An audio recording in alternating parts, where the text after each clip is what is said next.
Bonsoir, je suis très émue de vous retrouver pour ma vidéo hebdomadaire. Donc là, je suis en train de la faire en direct sur Facebook et puis peut-être sur Instagram, mais sauf qu'elle ne veut pas charger. Et puis après, donc je l'ai retranscrit sur YouTube, tous les lundis soirs ou mardi matin, ça dépend un petit peu. Et en fait, je suis très, très, très émue, parce que ma dernière vidéo, là, au moment où je vous parle, elle a dépassé les 2000 vues, je crois qu'on est déjà à 2100 vues, alors que j'étais dans une moyenne de 30 à 40 vues avec quelques percées à 200, 500 vues. Et puis, ben, voilà, vous êtes plein de nouveaux abonnés aussi, plus de 70 nouveaux abonnés en quelques jours.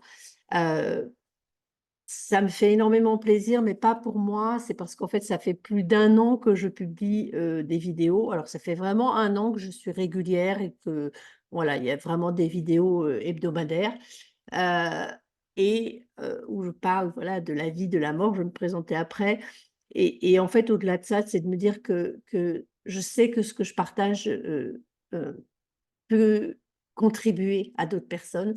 Je sais que ce que je partage peut éveillé. Bien sûr, je partage aussi avec des livres, je vous en parlais, mais c'est vrai qu'en vidéo, c'est aussi parlant. J'aime beaucoup parler, j'aime les conférences, donc voilà, ce sont des je parle de vidéos, mais en fait, ce sont des vidéoconférences et c'est partage d'expériences et voilà, donc déjà, je voulais vous remercier tous les nouveaux abonnés. Je voulais remercier toutes les personnes qui ont aussi, commenté. Moi, quand vous commentez, quand vous vous abonnez, en fait, c'est la seule façon, que j'ai de savoir si ce que je partage, est une contribution ou pas, permet vous permet de regarder peut-être et de vivre un peu mieux, de vivre un peu mieux la mort, de vivre un peu mieux votre vie et de vivre même beaucoup mieux, si ce que je partage vous apporte de la lumière dans votre vie et peut-être d'autres personnes puisque après vous, vous allez repartager. Donc en fait, à chaque fois qu'il y a un like, à chaque fois qu'il y a, un commentaire, à chaque fois qu'il y a un nouvel abonné, ça fait aussi un peu mieux marcher l'algorithme et ça permet aussi la diffusion. Donc la dernière vidéo, si tu l'as pas encore vue, c'est «Tu es mort et je vis».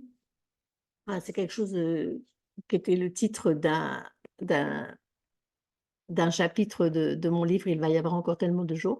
Mais bon, je vais me représenter parce qu'il y a peut-être encore aussi des nouveaux ici aujourd'hui. Peut-être que tu tombes là, comme ça, tout d'un coup, sur cette vidéo avec, tu sais, moi, en fait, quand j'ouvre mon téléphone parfois et j'ai envie d'une contribution ou de dire: «Tiens, je vais aller regarder ça ou ça», en fait, je demande: «Est-ce qu'il y a quelque chose qui pourrait être une contribution ici pour moi? Et est-ce qu'il y a une vidéo sur YouTube qui pourrait être une contribution pour moi?» Et puis j'ouvre et puis, ben, parfois dans les aléas de l'algorithme, il y a je tombe vraiment sur le truc qui est là, qui est requis juste pour l'instant présent. Parfois, ça peut être de la musique, parfois c'est une conférence, parfois c'est autre chose et puis parfois, en fait, ça bug et donc ça veut dire: «Non, ferme ton téléphone, il y a rien pour toi ce soir». Voilà, donc j'espère que vous êtes là, ce soir pour, pas pour rien justement. Oh, alors peut-être que voilà, moi c'est le soir, mais vous, ce sera à un autre moment de la journée quand vous l'écouterez. Donc mon thème de ce soir, c'est la vérité de la vie. C'est un peu ambitieux, je vais vous raconter un peu comment c'est arrivé aussi. Je me présente, Jannick Dumais. J'aime m'appeler, éclabousseuse de vie, éclabousseuse de joie parce que moi la vie, toute plate, tu vois? J'aime bien quand tu éclabousses et qu'en fait c'est une eau vive, une eau qui jaillit. C'est pas une eau plate, c'est pas une eau stagnante, c'est pas une eau croupie en fait. Pour moi la vie c'est le mouvement. Donc c'est ça, éclabousseuse de vie, éclabousseuse de joie. Je suis surtout là pour t'aider en fait à transcender. Donc transcender, c'est aller au-delà, c'est dépasser le domaine de la connaissance rationnelle, sortir du rationnel, heu et quelque part sublimer, transmuter, transformer en fait ce que tu es en train de vivre. Alors que ce soit un deuil, transition de vie, crise existentielle, évolution intérieure et arriver je vais dire à sublimer ce que je peux appeler les les cadeaux, mal emballés de la vie, les crapauds de la vie, heu et à ouvrir et à arriver à cet espace de paix, de douceur, de joie, de gratitude, d'aisance, de fluidité, où la joie devient ton carburant en fait, ton carburant quotidien. Même si, je sais pas, tu manges un truc qui est pas au top, mais comme tu vas mettre de la joie, ça va être différent. Donc, fuel-toi à la joie, en fait. Donc voilà, je suis là pour ça et je le fais à travers mes livres et mes accompagnements. Donc les livres, je les représente à chaque fois parce que voilà, pourquoi pas. Donc il va y avoir encore tellement de jours. une ode à la vie, une ode à la joie et qui est un journal de deuil, mais mon journal de deuil, c'est-à-dire vraiment les questionnements et quelque chose qui sort de ce qui est convenu, de ce qui est attendu et qui questionne en fait, qui questionne la vie, la mort, l'au-delà. Heu, voilà, je te laisse le découvrir si tu as envie. Il y a son petit frère, le cahier des questions, qui est vraiment un manuel, idéal pour, toute forme de deuil. Et puis le dernier né, qui est sorti en novembre 2023, c'est L'Envolée. Donc là, ce sont vraiment des messages universels de sagesse, de guidance, de lumière. Hem, voilà, à piocher dedans, en fait, piocher dedans, l'ouvrir et demander, en fait, qu'il y ait un message dedans qui soit pour toi et puis voilà, il y aura un message pour toi. Mais ce soir, en plus, je vais partager un message exclusif de L'Envolée pour ce soir voilà, qui n'est pas dans mon livre L'Envolée. Il y aura peut-être un autre une suite à celui-ci, mais pour l'instant, voilà, ça sera un message comme ça qui est sur ce thème de la vérité de la vie. Comment ça m'est venu? En fait, samedi, quand j'ai vu que j'étais à plus de 1 500 vues sur ma vidéo, je me suis dit: «Bah, allez, il faut que je trouve mon thème du lundi». D'ailleurs, si vous avez des idées de thèmes, des envies de thèmes, dites-le moi. C'est vrai que j'ai parfois l'impression de me répéter et en même temps, à chaque fois qu'on répète, à chaque fois qu'on reformule, hem, il y a une nouvelle prise de conscience, il y a quelque chose qui s'ancre un peu encore plus, c'est un peu comme quelque chose qui infuse. Donc, un peu comme des prières ou des mantras qu'on va se répéter et qui vont infuser de plus en plus et puis après qui vont vraiment nous emplir et qui vont devenir, pas quelque chose d'extérieur à nous, mais qui vont faire partie de nous. Donc que la joie fasse partie de vous. Alors c'est pas grave si je me répète et voilà, ça m'est venu d'un coup la vérité de la vie parce qu'en fait pour moi la vérité de la vie, alors attention, je ne suis pas une enseignante, heu je suis juste là pour partager des expériences. Et je ne détiens pas une vérité que toi tu ne connaîtrais pas.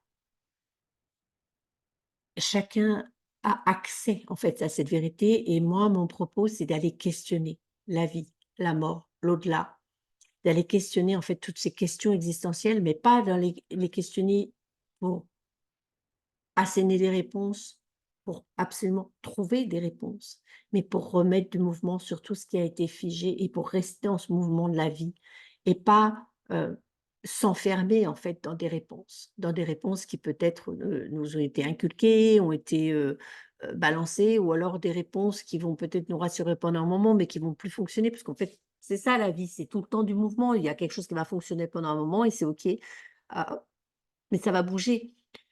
Alors, la vérité, c'est ça, en fait, c'est le mouvement. Alors, de temps en temps, je prends quand même des notes. Donc, ce soir, j'écris des notes, je vais les lire. Puis après, enfin, je ne vais pas vous les lire, mais je vais juste les regarder. C'est pour que vous inquiétez pas si je ne vous regarde pas dans les yeux.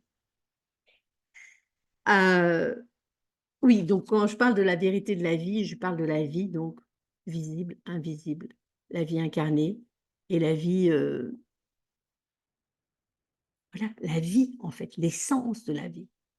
Et pour moi, enfin, avancer vers cette vérité, essayer de vivre une vie plus vraie, c'est pas partir en quête d'une vérité unique, d'une vérité inatteignable. Non, il y a pas de vérité unique. C'est votre vérité, c'est à chacun, à soi, sa vérité qui est importante. Et pour ça, qu'est-ce qui va être requis en premier? C'est de faire silence. Et c'est vraiment ce que j'ai, expérimenté, en fait, au moment de la mort de mon fils aîné en août 2020 et donc il avait 28 ans, il est mort d'un cancer et à ce moment-là, c'est comme si je ne voulais plus écouter tout ce que j'avais entendu jusqu'à maintenant ou tout ce que je m'étais dit jusqu'à maintenant, tout ce que j'avais cru jusqu'à maintenant. J'avais vraiment envie de trouver quelle est la vérité de cette mort, quelle est la vérité de la vie, si c'est possible que mon fils de 28 ans meure comme ça, devant moi, dans mes bras, avec son père, son frère et sa sœur, autour de lui. Si ça, c'est possible, mais quelle est la vérité de la vie?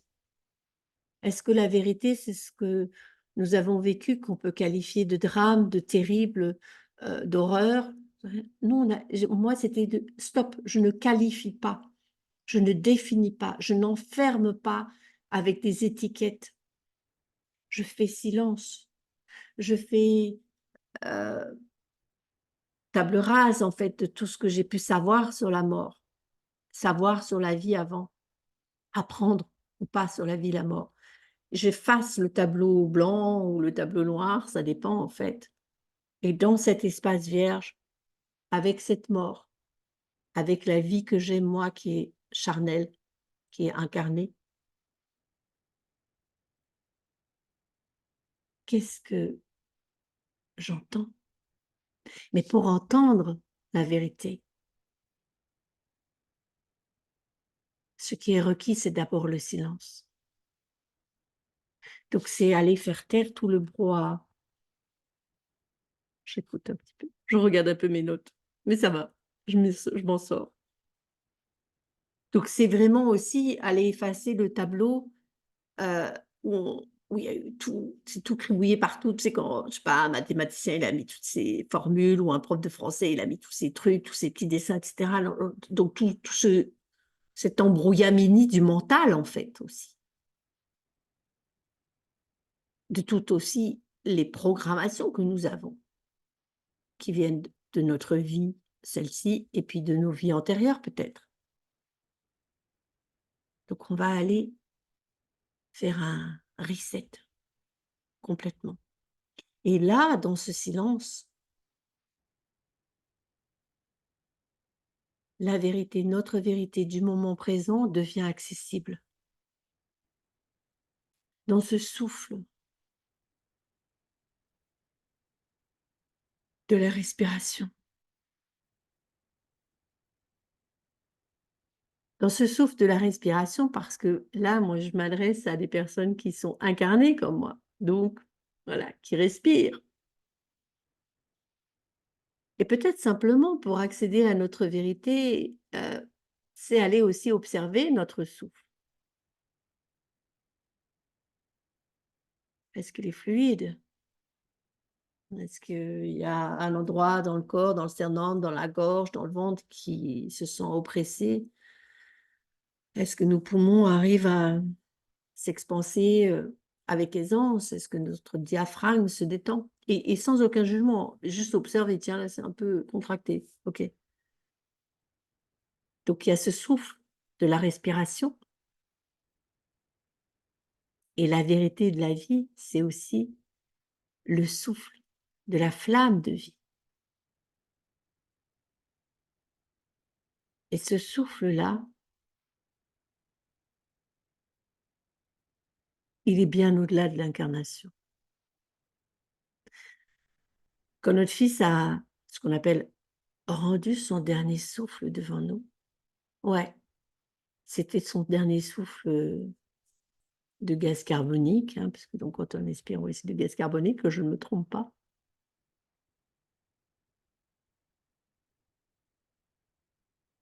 Mais son souffle de vie, lui, son souffle de conscience, il ne s'est pas arrêté. Et ça, je l'ai ressenti. J'ai ressenti.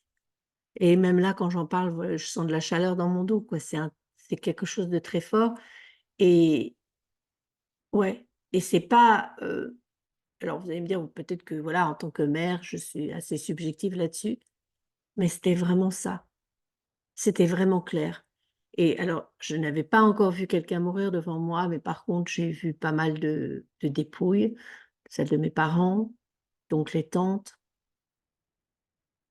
d'amis. Heu, J'avais déjà observé que, voilà, il y a plus grand monde là dans le corps, mais j'avais pu aussi déjà ressentir qu'il y avait quelque chose d'autre, surtout pour ma mère. Et en même temps, j'avais aucune certitude. Et là, j'étais tellement omnibulée par, voilà, la guérison de mon fils, que j'attendais que ça, quoi, en fait. Qu'à ce moment-là, en fait, je n'avais vraiment aucune certitude, et j'étais pas là: «Oui, mais c'est OK, il y a son souffle qui est là, son souffle éternel». Non, pas du tout. En même temps, il y a eu cette déchirure ou cette brisure au moment de son dernier souffle humain. Et en même temps, il y a eu quelque chose de très doux, de très paisible à ressentir, quelque chose de beaucoup plus vaste, de beaucoup plus subtil, de beaucoup plus léger. Ce souffle divin, si on peut l'appeler comme ça, sans aucune connotation. J'avais pas du tout, ça c'était pas du tout dans mes notes, mais c'est OK. Peut-être que, voilà, avec tout ce que je viens de dire, je vais vous lire en fait le message donc de celui que je n'appelle plus Louis, puisque Louis, c'était le prénom de notre fils, voilà, quand il était, parmi nous physiquement. Heu, Quand il m'adresse des messages que je transcris par écrit, je le nomme l'envolé. Voilà, mais ça, vous trouverez cette réponse-là dans mon livre L'Envolé, parce qu'il y a dans le chapitre sur le détachement, voilà, on parle de ça, de son prénom, «Détache-toi de moi, oublie-moi, oublie même mon prénom».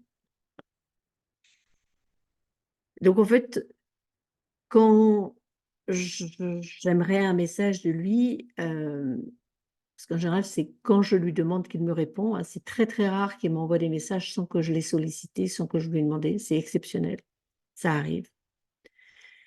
Donc je lui pose tout simplement la question, voilà, je vais parler, en vidéo sur le thème de la vérité de la vie. As-tu un message que je puis transmettre? Quelle vérité cherchez-vous? Celles que l'on vous apprend sont des mensonges. N'écoutez que votre voix. Pour cela, sortez du brouhaha qui vous envahit. Sortez et fuyez le brouillage d'ondes qui tente de vous anéantir. Vous, être de lumière. Débrouillez-vous. Arrêtez les embrouilles. Revenez à la clarté. Les eaux troubles doivent être évacuées. Ouvrez les vannes du nettoyage. Purifiez, pas votre maison, pas les autres, non, purifiez-vous dans la simplicité. Revenez à l'essence ciel dont vous avez été détourné, l'essence même de votre être, fluide impalpable d'amour, invisible vibration de vie. Alors, la vérité vous reviendra, la vérité de votre véritable essence, non polluée de toutes les distractions déroutantes, celles qui vous ont sorti de votre route. La vie véritable est vibration pure de lumière. You know that. Remember.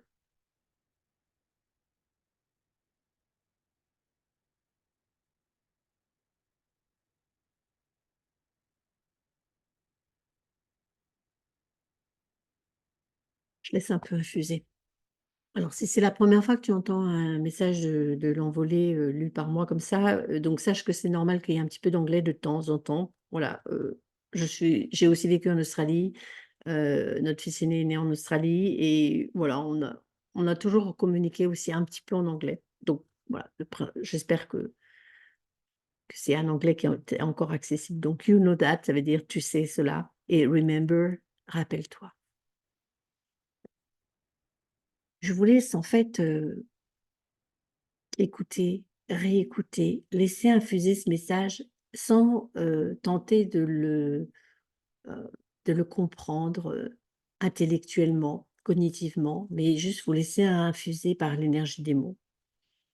Heu, voilà, il parle un petit peu différemment de moi, hein. Bon voilà, je trouve qu'on se complète bien tous les 2.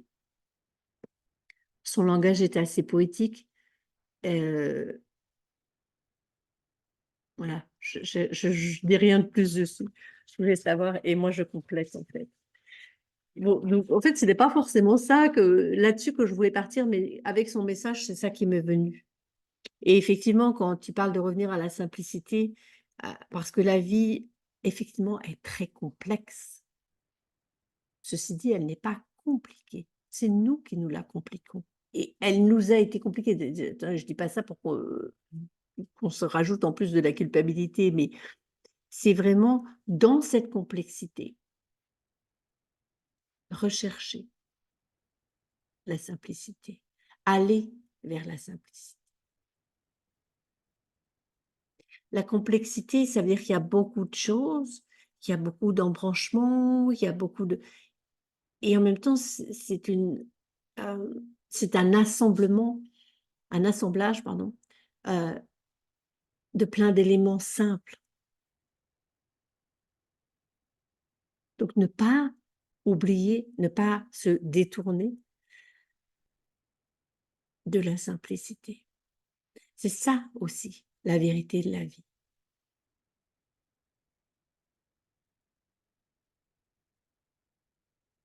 Et peut-être que quand il y a un moment où tout sonne faux, où tout sonne trop compliqué, où tout sonne contracté, qu'est-ce qui est le plus simple? Le plus simple, c'est encore la respiration, le souffle. Et même si ça peut paraître très compliqué, voilà, moi, quand j'avais, on va dire 25 ans, j'ai suivi des cours de yoga, je respirais pas. Enfin, je respirais, mais c'était enfin, voilà, c'était en panique. J'étais en stress, j'étais en contraction et donc à partir de là, voilà, il y a eu tout un cheminement qui m'a aidée à respirer, de mieux en mieux, de plus en plus. Voilà, j'ai encore des progrès à faire, hein, puis il y a encore des moments où c'est un peu contracté, mais enfin dans l'ensemble, c'est quand même beaucoup, beaucoup, beaucoup mieux. D'ailleurs, je me dis que je devrais chanter parce que le chant, c'est un truc qui te développe le souffle aussi, c'est vraiment chouette.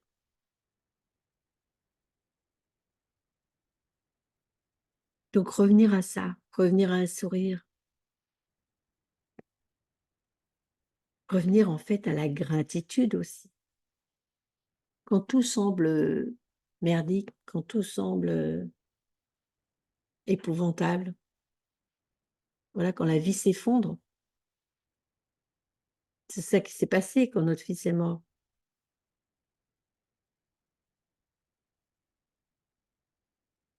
Revenir à la gratitude,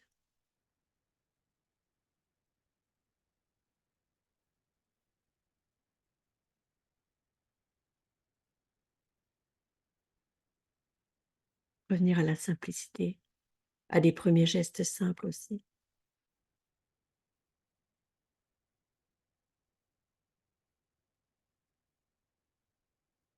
revenir à la joie.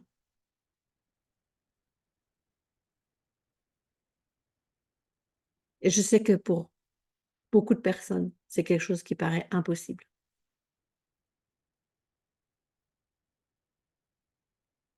Je dis pas que c'est facile. Ce que je voudrais transmettre, c'est que c'est un choix et que ce choix-là, il va pouvoir juste démarrer par une question. Est-ce qu'ici la gratitude est possible pour moi? Et si la gratitude était possible pour moi? Et si j'osais choisir la gratitude? Et si j'osais choisir la joie? Là, dans ce moment, où tout s'effondre dans ma vie. Peut être un deuil, ça peut être autre chose, se faire virer de son boulot, un accident, enfin plein une maladie, plein de trucs. Et si j'osais la joie, la gratitude? Là, c'est moi, c'est quelque chose, on va dire que j'ai ressenti, que j'ai capté, quand j'ai lu, le journal d'Etty Hillesum, ça date un peu. Je ne l'ai pas relu depuis un moment, je le relis de temps en temps. Cette femme qui a été en camp de concentration et qui a cultivé la joie, qui a choisi la joie, donc elle ne formulait pas ça du tout comme moi, voilà, mais c'est quelqu'un qui m'a énormément inspirée. Et bien sûr, on peut être dans un tel choc que l'on va refuser complètement la joie, que l'on va refuser complètement la gratitude.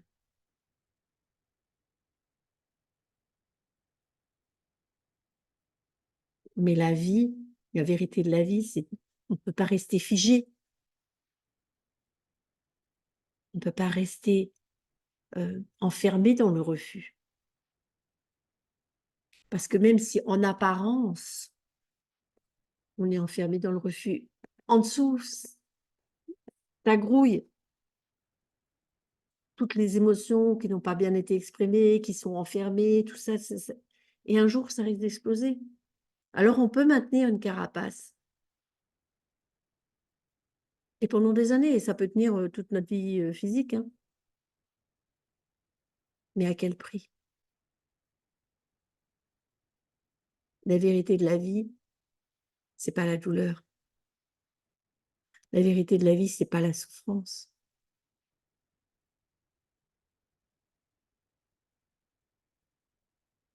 La vérité de la vie, c'est la joie. Peu importe. Et la vérité de la vie, c'est aussi accepter de ressentir nos émotions, hein, humaines. C'est pas: «Ah ben oui, tout, non, enfin, je veux dire, quand tout va mal, voilà, c'est aussi exprimer les émotions, la joie, les pleurs, la tristesse, la douleur.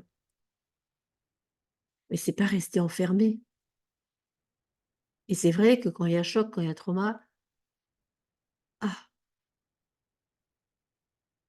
et parfois, ben voilà, alors je pense au trauma de l'enfance, on va rester enfermé dedans parce que c'est notre meilleur, échappatoire, c'est notre meilleur, mode de survie, en fait. Mais il est temps de sortir de ça maintenant. Et il y a un temps pour en sortir.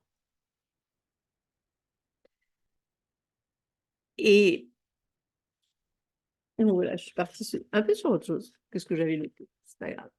J'espère que ça vous parle et puis n'oubliez pas de commenter, n'oubliez pas de vous abonner, n'oubliez pas de partager aussi, si voilà, même s'il y a juste une phrase qui vous fait tilt et qui vous pensez peut faire tilt pour quelqu'un d'autre. Et semer des petites graines. Parce que voilà, la joie, la paix, ça se cultive, hein. Je dis pas, le soir de sa mort et voilà, les jours qu'on suivi, j'étais pas, «Oh alléluia, mon fils est mort», non, non, c'était pas tout à fait ça. Il y a voilà, c'est bref, il y a un temps pour tout et en même temps, je savais que j'avais déjà choisi la joie. Et ce que je voulais dire aussi, c'est que la vie, heu, en fait, elle démarre pas à la naissance et elle s'arrête pas à la mort. Et même la vie, alors oui, la vie terrestre, la vie humaine démarre pas à la naissance, elle démarre à la conception et elle va s'arrêter à la mort. Et en même temps,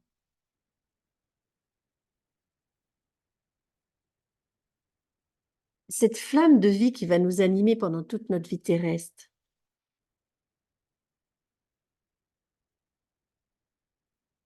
elle ne démarre pas à la conception, avec la rencontre du spermatozoïde et de l'ovule. Elle n'arrive pas de nulle part. Elle est déjà là, la flamme de vie. La vie, elle est éternelle, elle est là.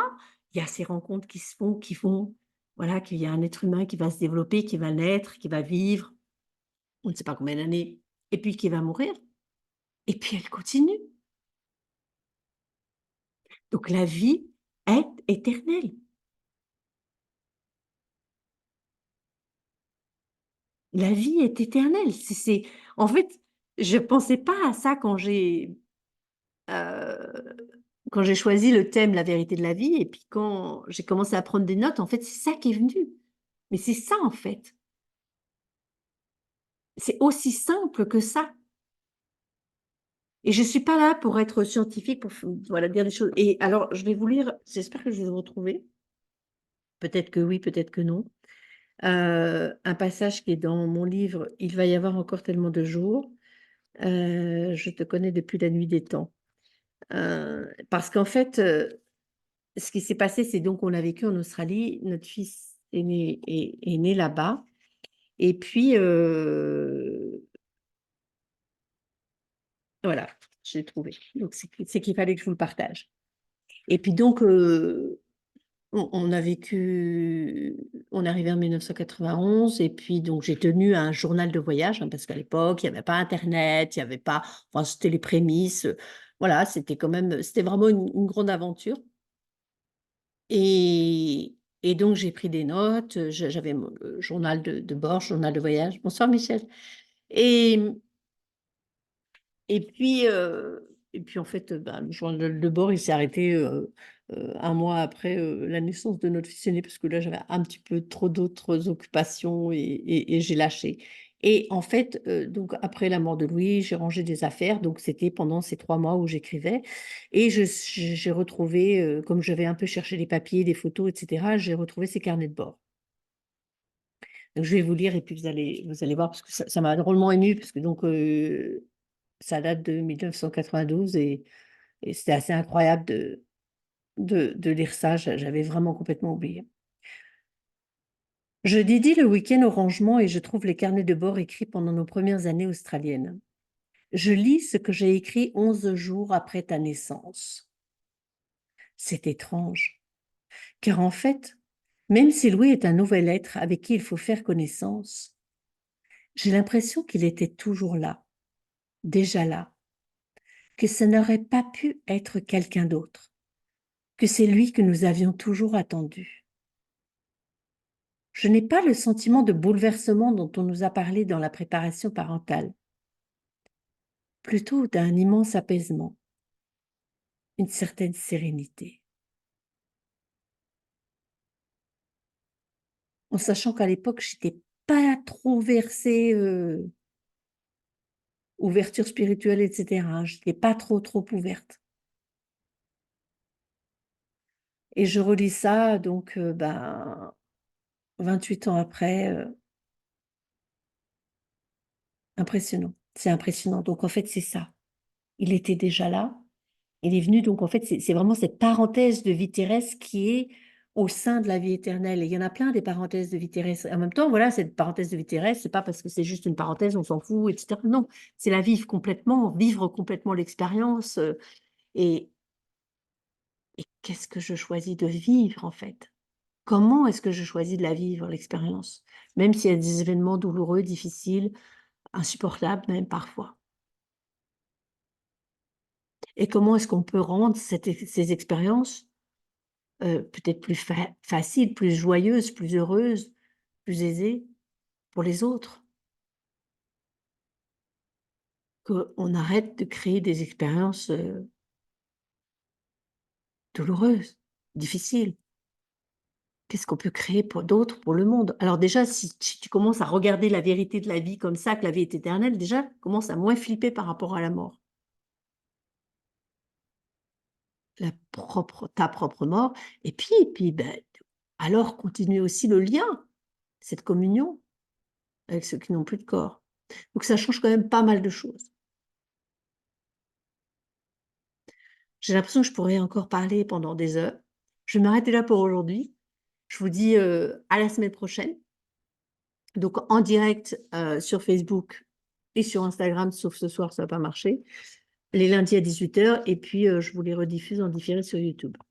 N'oubliez pas, je vous le redis encore, de vous abonner, de commenter, de liker parce que c'est ça qui contribue en fait à la diffusion de la vidéo et qui contribue en fait à la diffusion, on va dire peut-être de la lumière, heu, mmh, peut-être d'éveiller un peu plus cette flamme de vie en chacun de nous. Donc voilà, merci de vos commentaires, merci de vos partages, merci de vos likes, merci de vous abonner et à très bientôt. Je vous souhaite une très, très belle semaine. Je suis en train d'essayer de trouver sur mon clavier les boutons pour arrêter, l'enregistrement.